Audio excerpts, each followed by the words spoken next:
Welcome to the Human Capital Innovations Podcast, your go-to source for personal, professional, and organizational growth and development. We hope you tune in often for all things people management, organizational development and change, organizational leadership, and social impact related. Maximize your personal and organizational potential with Human Capital Innovations Podcast.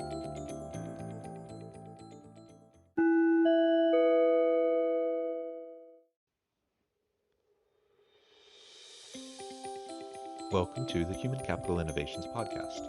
In this HCI podcast episode, I talk with John Laurito about leadership shifts, recognizing leadership potential, and keeping your A players.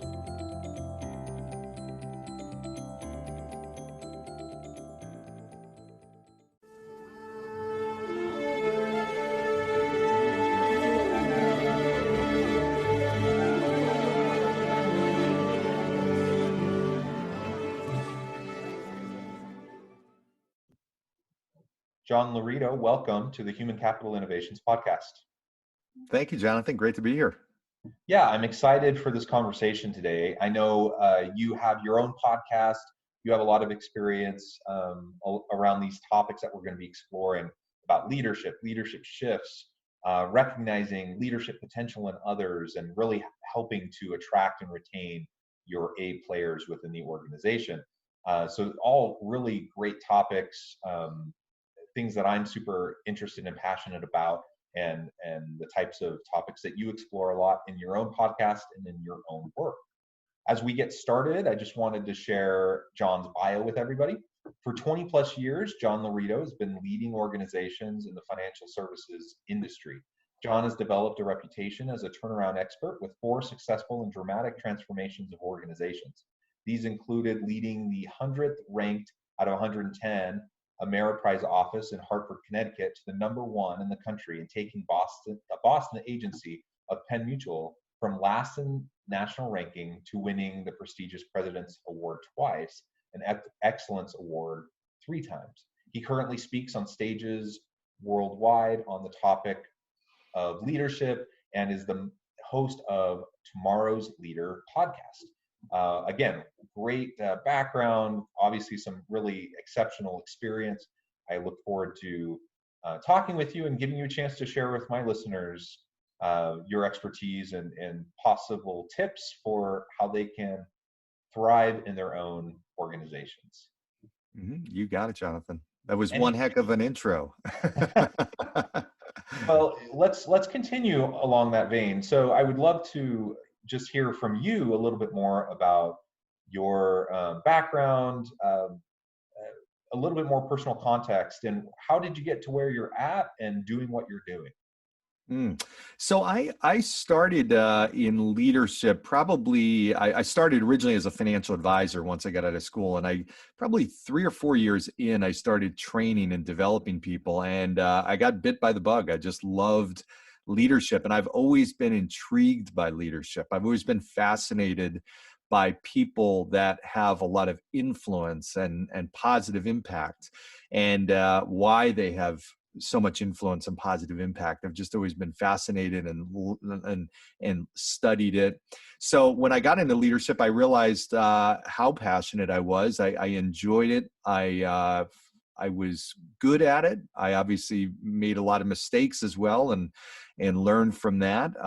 But I started getting, I think after 20 years of leading organizations in the financial services community, I started to work on developing other people outside the industry. I started to get involved in speaking and being asked to speak at different conferences. And that started to get me thinking more about doing this on kind of in a broader way and being able to impact more people. So at the beginning of this year, after thinking about it and planning it for a couple of years, at the beginning of this year, I went off on my own and started my own consulting and leadership training and development business, which is what I do now. And I love it. Interesting time because, a month or less than a month after I went on my own is when the COVID pandemic hit and transformed all of our lives. but there's been a tremendous amount of positive things that have come from that. And I would not change a thing about it in terms of the timing of when I went off on my own. So that's what I'm doing. And that's a little bit about my background. Fascinating. I appreciate you sharing that. And, it's an interesting story. I've heard it repeated, a similar type of story repeated many, many times this year, just because COVID caught everyone off guard so much. And you're not the first person that decided to hang out their shingle, and then all of a sudden had their world turned upside down. But as you mentioned, just though there's difficulties that come with something like a pandemic and the type of shift that we've been seeing, it also provides a lot of new opportunities. And I've certainly experienced both sides of that myself. I've seen both for me personally, my wife, my family, things that have been challenging and difficult, but other new things that have come from all of this that wouldn't have emerged otherwise. And so, not to minimize anyone's pain or grief or the challenges that they might be facing, but I do think that when we face difficulties, oftentimes there are opportunities that come amidst those challenges. Yeah, I couldn't agree more. I mean, I think what's happened is, everybody's been forced out of their comfort zone, whatever that's been, and businesses, people in general, we've all had to adapt in some way, and our lives have changed. I mean, even the way that we conduct business. I know many businesses that everything was done physically in person, and they've now converted entirely to doing things over Zoom meetings. And I think people, because of that, have realized, wow, there's a lot. I can't tell you how many leaders I've talked to that have said, wow, you know what? We're going to change our model permanently. We are not going to house everybody in expensive real estate in an office. We're going to allow people to work from home because they're actually more productive, and we can actually build an organization even more effectively and do what we're trying to do more effectively this way. And it's really transformed people. I think, I know when I started my business, my vision was I was going to be speaking on a stage every single week. And I remember when I left in January or in February, I had keynote presentations booked. I had a TED Talk booked, all this stuff. And very quickly it all evaporated. And I remember thinking, wow, okay, I almost, went into panic mode. I'm like, what am I going to, this was my business. But it forced me in a different direction. I do virtual presentations now. I'm doing more consulting work that I never would have been doing had I stuck to my original plan. It pushed me in a whole new direction that's actually paid off tremendously well, because I can do what I love doing in a different environment and a different delivery mechanism. And so I think about that. I know a lot of businesses there's some businesses that have just been paralysis. They've been paralyzed. They don't know what to do. They didn't adapt. They didn't pivot. And because of that, unfortunately, they're not doing well, or some are gone out of business. But I also know many businesses that have thrived because they've changed their model and thought differently. And it's just pushed people to a whole stepping outside their comfort zone. Yeah, and stepping outside the comfort zone is really what's required, I think, of a modern leader. That actually brings me to my first real question for you today. I know you talk about leadership shifts, and certainly, something like a pandemic has upturned everyone's world and requires organizations to pivot. It requires leaders to think and function in a different way. So what are some of those characteristics that you've seen as this shift has been happening in recent years, but also during the pandemic, in response to shifting geopolitical landscape, socioeconomic shifts, technological disruptions? I mean, there's all these different drivers, pushing us in new directions in terms of leadership and what we need from the leaders of tomorrow. What are you seeing in terms of that shift?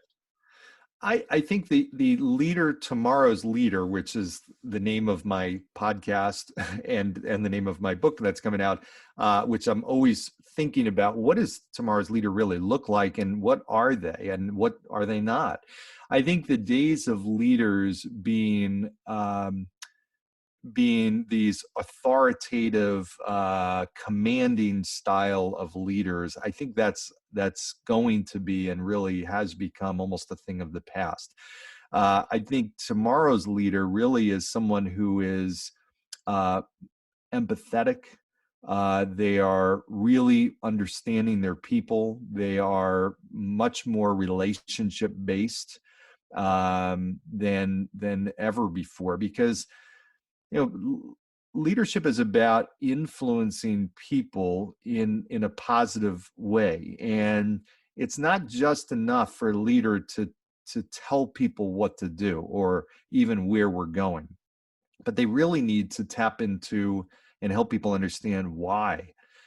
And to do that, they also need to understand the why behind their people. What really motivates them, what really satisfies them. And tomorrow's leader, I think, is that type of person that really does. They understand the people in their organization, and they help them get behind a vision that's a powerful vision, but that also has a strong why behind it. And so I think that's what this shift has been about. I think this year it's much more than just getting results. It's much more about the number. It's much more than just the numbers. It's about doing things the right way. It's about connecting people. People are feeling isolated. They're feeling they're on an island. They're dealing with emotions that they haven't really dealt with, or situations that they haven't dealt with before. And leaders, it's not just about the business, it's about their life. And I think that's really what the shift has been around. Yeah, I really like that. Getting to the why of work, why organizations function the way they do, why leaders are leading the way they do, why the people in their teams are there and doing the work that they're doing, what motivates them, what drives them. And you know, our people aren't a monolith, and so even if we have threads of similarity across our teams in terms of skills, competencies, capabilities, even motivations. The reality is everyone's in different life stages. Everyone has different salient drivers, and unless we know our people, we're not going to be in a position to leverage their capabilities, and we're not going to help draw out their potential, right? And in my mind, that's one of the foremost functions of an effective leader, is that they see the potential in their team, and they help their team to see their own potential, and then they help to create an environment where that can come out, right? Yeah, yeah. And then you maximize potential, you maximize performance, you maximize innovation, and that drives competitive advantage in the marketplace. And it helps the organization succeed, it helps the leader succeed, it helps the individuals succeed. All across the board, it's a win-win-win. And that's what we want. And that doesn't happen with an authoritarian style. It doesn't happen when you have someone dictating and seeking compliance with the edicts that they send out, to the organization or to their team. It happens as you empower people, as you give people the opportunity to try things iteratively and even fail, because failing can then lead to learning and lead to new innovations. And as we create that kind of a safe environment for those types of characteristics to be in place, and that kind of a culture to emerge, then you see so much more come out of your team, far more than could ever possibly come from you being the person dictating to everyone what needs to happen, when, and why.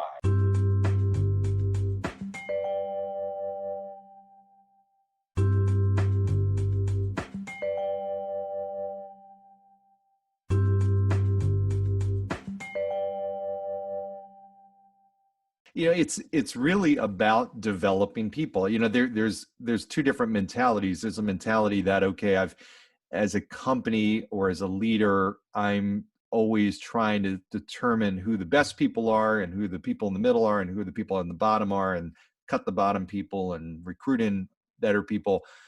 But in reality, the best leaders I've seen are the ones that understand that developing people is key, even your top people, because your top people, your very top people, they may love you, they may love the company, but if they're not growing, they're going. They're going to go somewhere else. And people need to feel, top people need to feel really three things. They need to feel that they are growing. They need to feel that they are making an impact to the company or the organization or the world around them. And they also need to feel recognized. And if they're not, then they're ultimately not going to be there.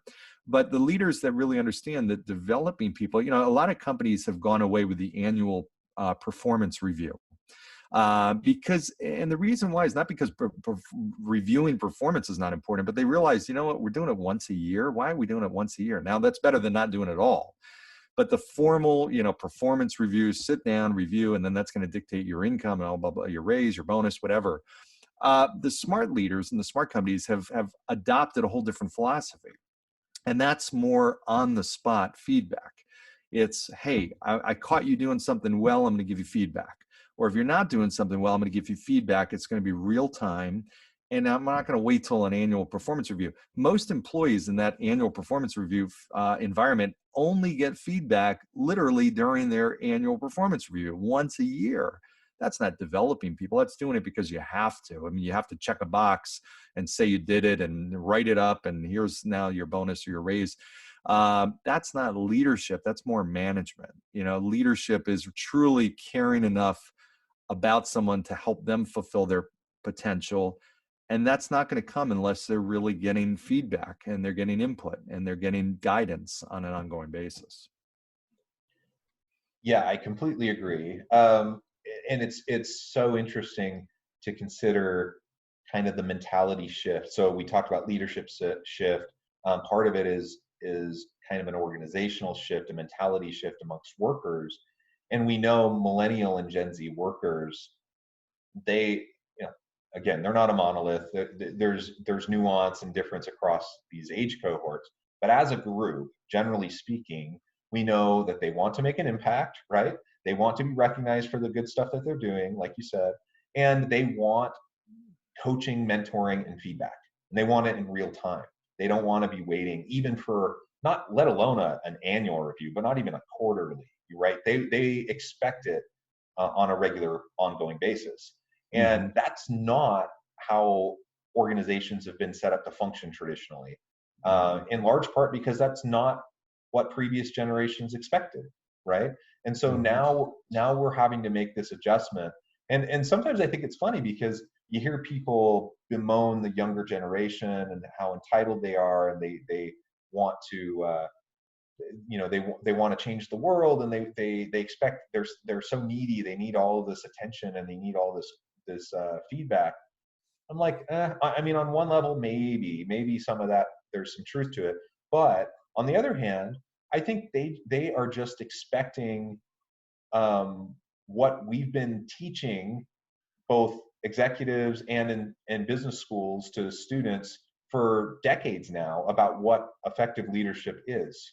You know, they know what to expect, and they expect it, and they're not willing to put up with anything less. And when they don't have that experience, they're going to leave. They're going to go to the next organization to try to find that opportunity. And so, you know, we can be kind of curmudgeonly and stick in the muds who want things to stay the way they have always been, and try to just get people to fit our old model. Good luck with that. I mean, that's just not going to work. We're not going to be fighting for the best talent if that's our approach as a leader or as an organization.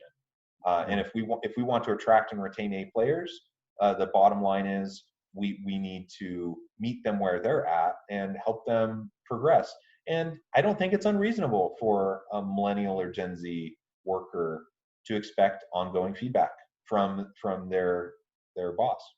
No, and it's funny because we sometimes feel like, and the natural tendency is not to give feedback. Many people are just uncomfortable giving feedback. In leaders are uncomfortable giving feedback. They're uncomfortable being candid. And what I would say is, and there are times where I've been that way too, where I've felt like, oh, maybe it's just easier for me to not tell them, give them the feedback or whatever. But you know what? That's ultimately doing that person a disservice. And granted, there are some people that don't like feedback. They don't want, or they just want positive. They don't want negative feedback. But there's such a thing. I used to uh, oftentimes, and still do, contract for feedback, meaning that up front I say, hey Jonathan, I want you to do as best as I know you can. I want to help you fulfill your potential. When I catch you doing things that I see that you are doing well, and really I think are helping you really get to the level that you want to get to, are you okay with me pointing that out? Well, of course. Okay, are you also okay if I see you doing things that are not contributing, that I really feel are taken away from where you're trying, where potentially can get to? Are you okay with me giving you that feedback? Yeah.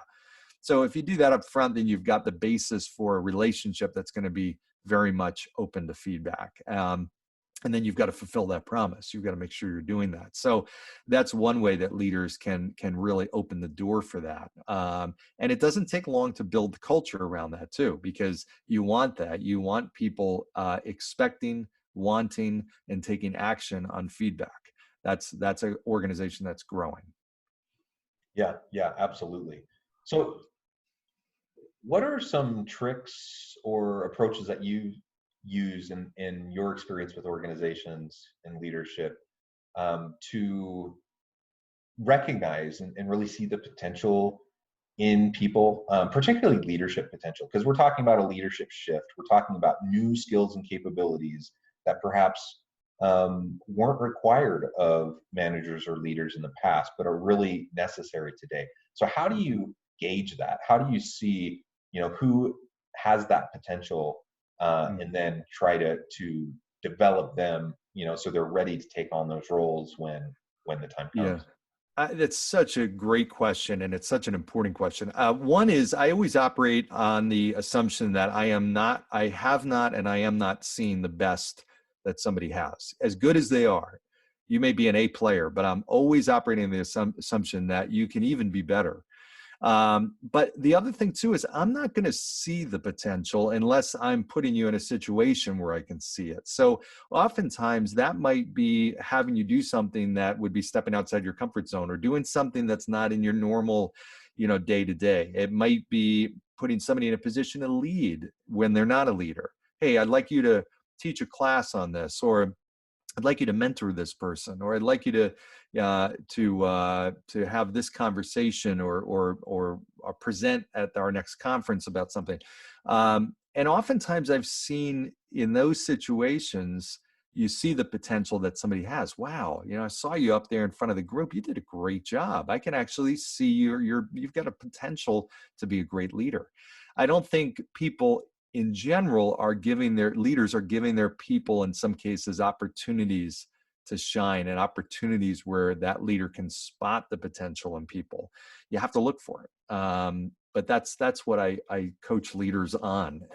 Put your people, give them stretch assignments, put them in situations, push them out of their comfort zone a little bit, and you'll start to see things in people that you wouldn't have seen otherwise. And that's how you really develop people. Yeah, the stretch assignments I think are really, really key. And Mhm. I get it. It can be uncomfortable because you don't know how it's going to go. It's just called a stretch assignment because they haven't proven themselves in that area yet, right? And so sometimes it won't go great, and perhaps there will be some failure involved, or at least it won't live up to kind of the level that you hope it will. But you have to do it, and you mentor and you coach and you help them along, and then in many cases people will rise to the occasion, and they'll show you what they're made of, and then that brings it into play everything that you were just talking about. It then that provides a huge amount of benefit to the organization. And even if it doesn't go particularly well, even if it didn't work out, you still learned something important. Mhm. You've still given them the opportunity, and just because it didn't work this one time doesn't mean they won't be able to grow into that kind of Mhm. capabilities in the future. But it highlights the gaps, and it Mhm. highlights where the coaching, mentoring, and development can occur. Exactly. Absolutely right. Yeah. So you've already referred a little bit to keeping the best people. Let's say we have a great leader, they see potential in people, they're working along the lines that we've been discussing, but you find yourself in an organization or in a culture where you just see the best people leaving on a regular basis. What's going wrong there, and how can we stop that outflow of good talent? Yeah, I think the organization and the leader has to really assess, what are we doing for our top people? How are we developing them? Because if they are not investing in those people, to my prior point, if they don't feel they're growing, they're going to go. Top people don't like that feeling of not growing, of getting stale or plateauing. So I think that's the first thing. If you don't have a clear answer to that question, what am I doing? How we invest in our top people? Then you're probably not, or you're not doing it enough. Very rarely do I see retention problems or a lot of turnover in an organization that is doing that. Do you have a culture of promoting from within, or are you constantly looking for people outside? That's not good. You want to have an environment where you're promoting, not always from within, but certainly giving people opportunities, because that can be also very disheartening to an A player when they see those opportunities going to people that aren't in the organization. So those are typically the signs, the biggest signs that cause those problems. Yeah, excellent. Well, John, it has been a real pleasure talking with you. The time has flown, and we're almost to the end of our time together today. But before we part ways, I just wanted to give you a chance to share with listeners how they can get connected with you, and give the final word on our topic today. Thanks, Jonathan. They can get a hold of me either my website, which is lauritogroup.com. That's LAURITOGROUP.com. Or they can check out my podcast, which is Tomorrow's Leader, on all the podcast platforms, as well as YouTube. And keep an eye out for my book coming out, which should be in the next few months, called Tomorrow's Leader. Excellent. Excellent. Thank you, John. It's been a real pleasure. I hope listeners will reach out, get connected with John, check out his book, find out more about what he can do for you and your organization. And as always, I hope everyone can stay healthy and safe. I hope you can find meaning and purpose at work each and every day. And I hope you all have a great week.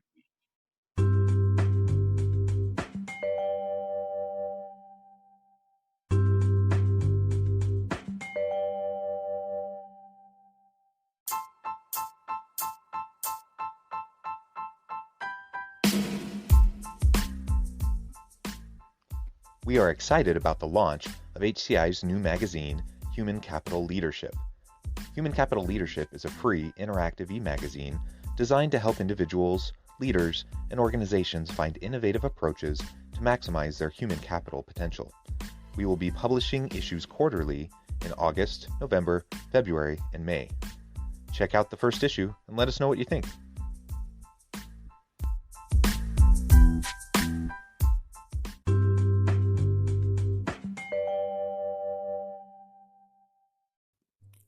Thanks again for joining us for this episode of the Human Capital Innovations Podcast. I hope you stay healthy and safe and that you have a great week.